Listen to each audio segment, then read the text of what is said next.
ফ্যাসিবাদী আমলে যখন আমাদের কিছু বড় ভাইয়েরা ডিবি অফিসে ছিল, আমি, মাহিন সরকার, আব্দুল কাদের, আব্দুল হান্নান মাসুদ, এই 4 জন মিলে আন্দোলনের নেতৃত্ব দিয়েছিলাম। সেই সময় আমাদের প্রত্যেককে 500 কোটি টাকা করে স্বৈরাচারী শেখ হাসিনার একজন এমপির মারফত আমাদেরকে অফার করা হয়েছিল, যার বিনিময়ে আন্দোলন থামায় দেওয়ার জন্য।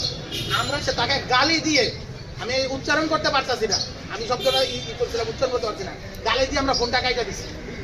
তো যে এখানে 500 কোটি টাকার অফার এখানে রিজেক্ট করেছিলাম, আজকে 1 কোটি টাকা সিএচআর ফান্ড, যেটা কিনা বাংলাদেশ ব্যাংকের অডিট দ্বারা নিয়ন্ত্রিত, সেইখানে ওই 2 টাকা চুরির আমাদেরকে অভিযোগ দেওয়া হচ্ছে।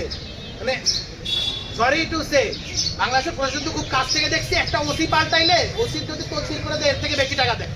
এই তদবির বাণিজ্য কে করতে আপনারা দেখছেন, ওই ভিডিওগুলো এখন পর্যন্ত আছে। ওই তদবির বাণিজ্য করার জন্য ওই মহিলাকে হলো গিয়ে তার ভিডিও করা হয়েছিল, রেল অফিসের ভিতরে কে গিয়েছে সে, এবং আচ্ছা আমি এগুলা নিয়ে বলতে চাই না, আসলে পার্সোনাল নোংরামি গুলো আসলে করা উচিত না, করতে চাই না। এই ধরনের তদবির বাণিজ্য করছে এগুলো আমরা জানি।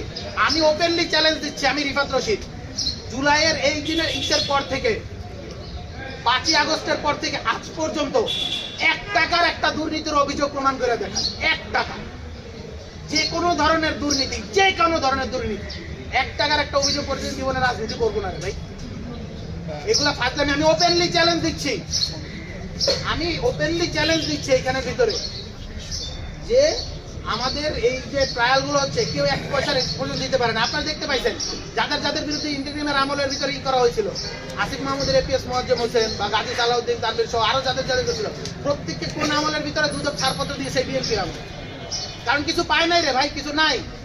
2 দিন পর